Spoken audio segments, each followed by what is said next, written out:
If you're anything like me, you might have initially put off or flat out ignored the bunker-related PvE content of Season of the Worthy when it came out, because you were more focused on prepping for and playing Trials of Osiris. And with the current state of Trials being, how do I put this? Oh my f***ing god, bro!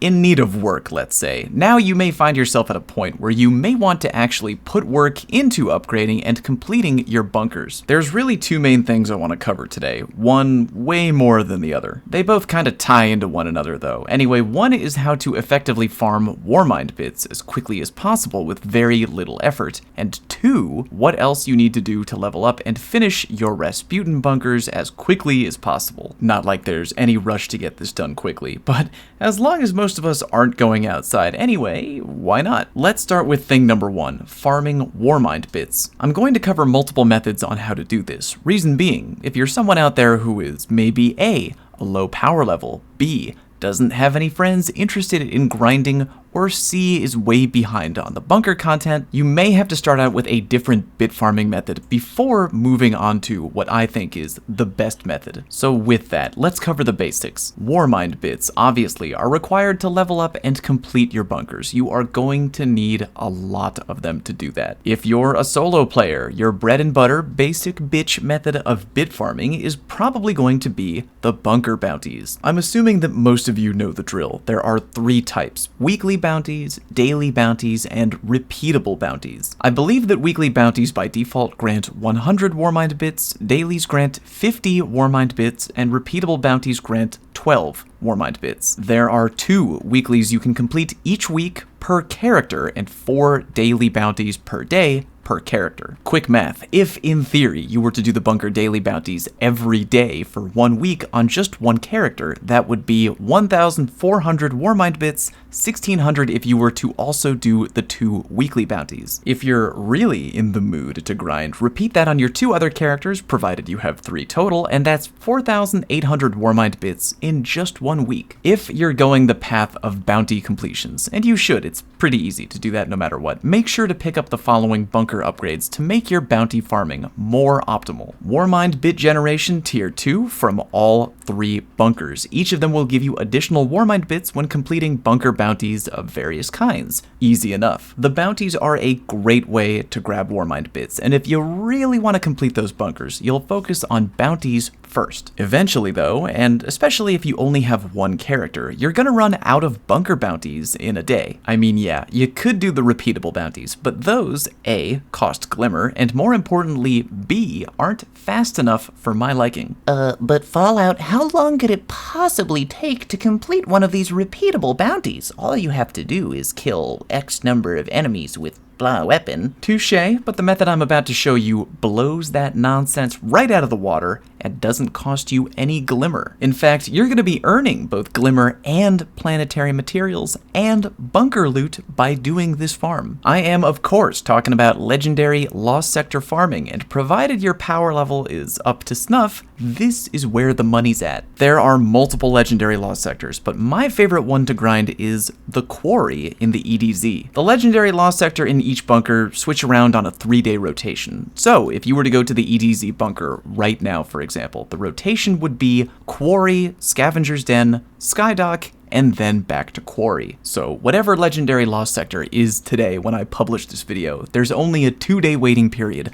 max, for the Quarry to come around. You can really farm any legendary Lost Sector quickly, but again, personal preference, I like the Quarry. How fast can you get through a legendary Lost Sector, you might be wondering? Well, with my boys and a little bit of practice, our average Lost Sector clear time was 45 seconds, or 50 if we made a really big mistake. Yup, that's right, under 1 minute each and every time. The only other thing that I'm that fast at is, and you know what, never mind. Actually, our fastest recorded time, if you want to get technical, was 40 seconds flat. That's actually when we really began to hit our groove. I definitely think it's possible to finish it in under 40 seconds, but I had to give up trying because I had to finish cooking dinner, cause I'll be damned if I'm gonna edit a video on seasonal PvE content on an empty stomach. You know what? If you're watching this video right now, I'll actually throw an open challenge your way. I defy you to run the Quarry Legendary Lost Sector in under 40 seconds and tweet me your proof, preferably in video format. 39 or under gets my personal approval, but something tells me that y'all out there are just too slow to even come close to 40. Huh? Who's gonna prove me wrong? $10 says I eat my words on that one in under a day. Anyway, what was I saying?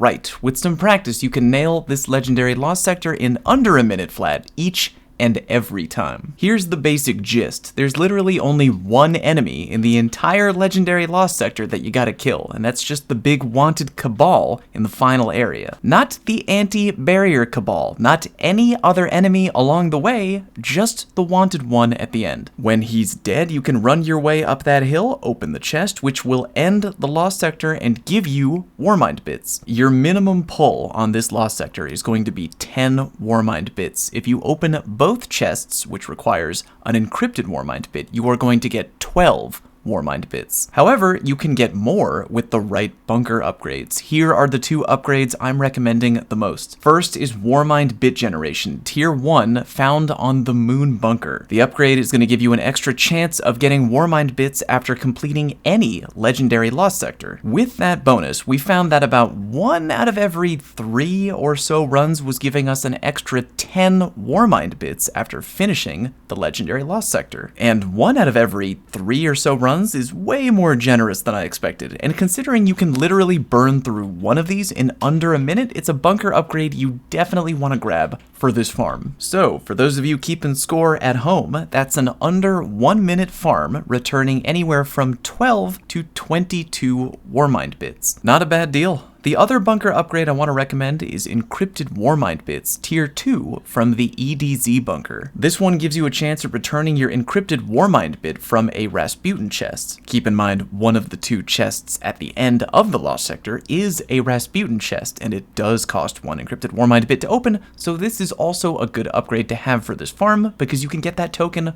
right back into your inventory. There are other bunker upgrades that can be nice to have for this farm, but aren't necessarily required. Under that umbrella include the following upgrades: Rasputin Heavy Frame Farmer Tier 3 from the EDZ bunker, or whichever bunker location that you plan on farming, which allows you to summon a big robot Chungus in the final room who can help damage enemies. You also got the Rasputin Reward Generation Tier 2 bunker upgrade from the Moon bunker. That one makes it so that whenever you open a chest in a legendary lost sector, you have a bonus chance of being awarded additional seasonal gear. Again, not really necessary to the completion of this farm, but not bad to have unlocked if you're gonna be farming lost sectors anyway. Couple of things to keep in mind when farming the Quarry or any legendary lost sector. Swords are awesome and do hella DPS in PvE. My fire team used them to carve up that wanted cabal at the end of the Quarry, and it worked pretty darn well. Because we were all using swords, we also went to our seasonal artifact and turned on the ability Passive Guard, which makes you beefier when wielding a sword even when you're not actively blocking. Trust me, sometimes in this Lost Sector farm you can die, which really gums up the works, so anything you can do to make yourself a little thicker and chunkier will go a long way. On that note, Middle Tree Dawnblade Warlocks are pretty great, as I'm sure many of you know. Spawning into this Lost Sector repeatedly will not give you any super energy, but you will spawn with grenade melee and ability energy, which for the Mid-Tree Dawnblade translates to healing grenades. Again, staying alive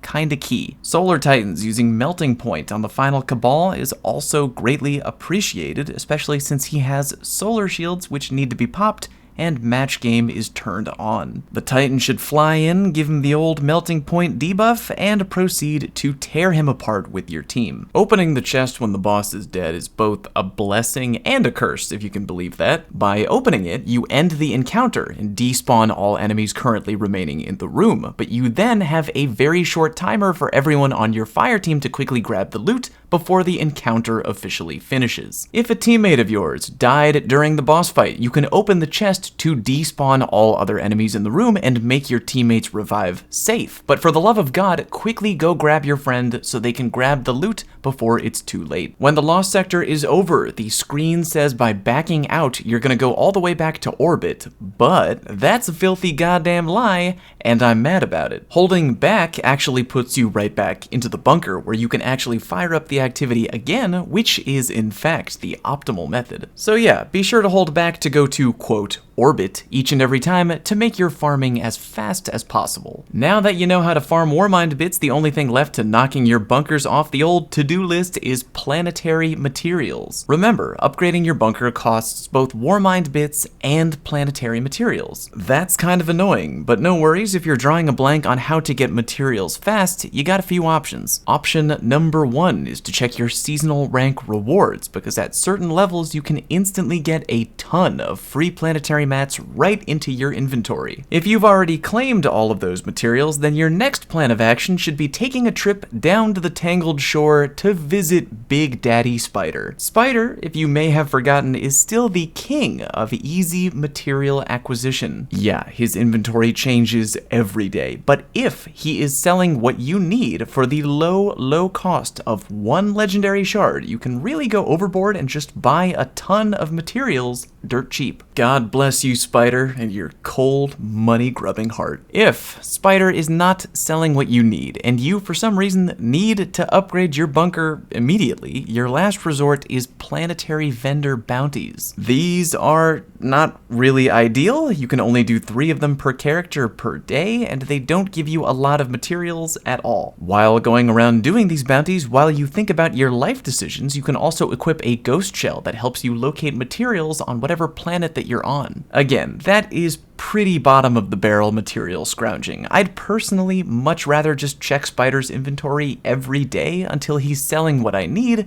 then give him all of my shards. But to each their own. I of course need to mention the cost reduction tier bunker upgrades, because if I don't, someone is going to try and stab me via YouTube comment. If you are super new to bunker upgrading, which again, no worries if you are, I'm behind too. When unlocking your bunker upgrades, follow this rule of thumb. Always start off on the far right hand column and take cost reduction tier 1, then cost reduction tier 2, and guess what? Cost reduction tier 3. Earlier in the video, I mentioned a few bunker upgrades that'll help the legendary lost sector farm. Yeah, before you do that, again, get the cost reduction ones before anything else. They're gonna reduce the amount of Warmind bits you need to spend overall on your bunker, which means that if you unlock them early, you don't need to do as much Warmind bit farming overall. Gotta spend money to make money, you know what I'm saying? You know what I'm saying. Anyway, that's pretty much it. Your Warmind bit farming order is weekly bounties, daily bounties, and then if you still have literally nothing else to do, legendary lost sector farming. Get out there and start farming, and tweet me your fastest times at completing the Quarry legendary lost sector. I wanna see some 39-second timers out there. If you found this video helpful, click the like button, and don't forget to click subscribe